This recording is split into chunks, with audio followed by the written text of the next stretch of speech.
अस्सलाम वालेकुम। आज मैं आपके साथ शेयर करूंगी परफेक्ट मेजरमेंट से बनने वाली मीठी टिक्कियों की रेसिपी, जिसे आप बग़ैर आटा गूंदे आराम से बना सकते हैं। बहुत ही सिंपल और आसान सी रेसिपी है, जिसके रिज़ल्ट आपको 100% मिलेंगे। तो अगर आप चाहते हैं बग़ैर टूटे बग़ैर बिखरे आपकी मीठी टिक्कियाँ परफेक्ट तैयार हों, तो मेरी रेसिपी को एंड तक ज़रूर फॉलो करें। अच्छी लगे तो लाइक शेयर सब्सक्राइब कर दें। तो चलिए बनाना शुरू करते हैं। सबसे पहले बाउल में डाल देंगे 1 कप उबला हुआ दूध। यहाँ पर मैंने फुल उबला हुआ गरम दूध लिया है। सबसे पहले इसके अंदर डाल देंगे सूजी। 1 कप ये सूजी है। जिस कप से मैंने दूध का नाप किया था, उसी कप का नाप सूजी का लिया है। अब इसको हल्का सा मिक्स करके 2 मिनट के लिए कवर करके रख देंगे। 2 मिनट के बाद इसके अंदर डाल देंगे आधा कप मेल्टेड घी।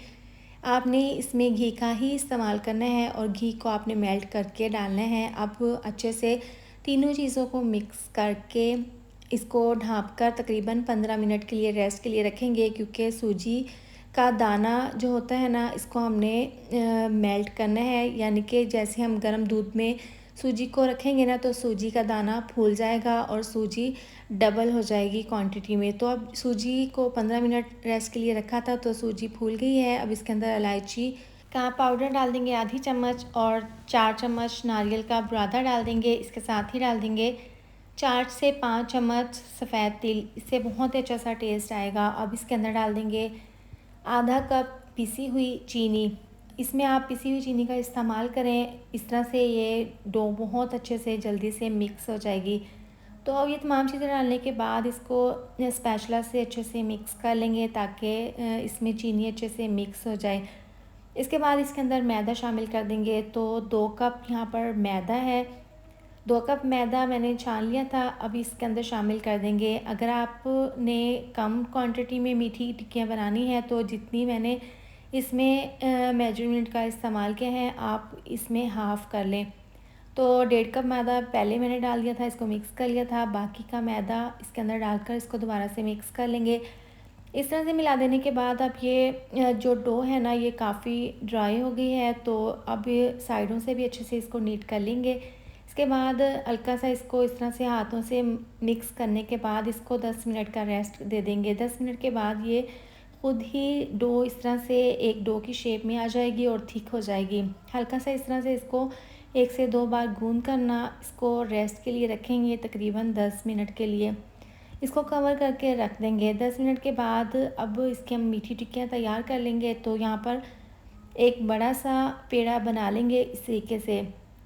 तो आपने पहले इस तरह से बड़ा सा पेड़ा बनाकर इसको आपने साइड पर रख देना है और दोबारा से आपने इसको कवर करके रखना है, ऐसे नहीं रखना। तो अब जो पेड़ा हमने बनाया था, उसको काउंटर पर रखकर इस तरह से हल्का सा बेलेंगे। यहाँ पर ड्राई मैदे का इस्तेमाल नहीं करेंगे, बस आपने इसको हल्का सा बेलते हुए इसकी बड़ी सी रोटी बना लेनी है। और इस तरीके से बहुत आसानी के साथ इसकी साइड भी चेंज हो जाएगी। तो आपने इस तरीके से हल्का सा बेलते हुए 1 से 2 बार इसकी साइड को चेंज करते हुए हल्के हाथों से आपने इसको बेल लेना है। और यहाँ पर शेप का कोई मसला नहीं है, क्योंकि आपने इसको कटर से काटना है। तो यहाँ पर कटर की मदद से इसको इस तरीके से काट लेंगे। तो देखिए यहाँ पर कितनी ज़बरदस्ती एक ही शेप में हमारी ज़बरदस्ती ये टिक्कियाँ तैयार हो गई हैं। तो बाकी की तमाम इसी तरह से तैयार कर लेंगे। तो अब जो इसकी एक्स्ट्रा डो है, इसको उठाकर दोबारा से इसका पेड़ा बनाकर इसकी रोटी बेलकर टिक्कियाँ बना लेंगे। आप यहाँ पर कटोरी से, ग्लास से, किसी भी आप या ढक्कन से टिक्कियाँ बनाकर तैयार कर सकते हैं। तो यहाँ पर अभी 6 टिक्कियाँ मैंने तैयार कर ली हैं। जो बाकी की डो है, इसकी भी हम इसी तरह से टिक्कियाँ तैयार कर लेंगे। तो अब इनको हमने फ्राई करना है। तो फ्राई करने के लिए ऑयल को आपने मीडियम टू लो आंच पर गर्म कर लेना है।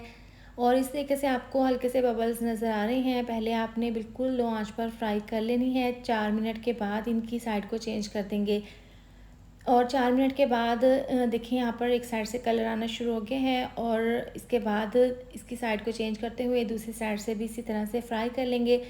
और तकरीबन हर 4 मिनट के बाद इनकी साइड को चेंज करते हुए दोनों साइड से उलटते पुलटते हुए दोनों साइड से फ्राई कर लेना है। इतना फ्राई करेंगे कि इसके ऊपर गोल्डन कलर आ जाए। तो यहाँ पर देखें परफेक्ट कलर आ गया है मीठी टिक्कियों में। और ये यहाँ पर ऑयल में बिल्कुल भी टूटी नहीं है, ना ही बिखरी है, क्योंकि हमने इसमें परफेक्ट नाप का इस्तेमाल किया था, परफेक्ट चीज़ों का। तो अब इस तरह से ऑयल से निकाल कर इसको स्ट्रेनर के ऊपर रखेंगे ताकि इसके अंदर से एक्स्ट्रा ऑयल निकल जाए। बाकी की तमाम मीठी टिक्कियाँ इसी तरह से फ्राई कर लेंगे।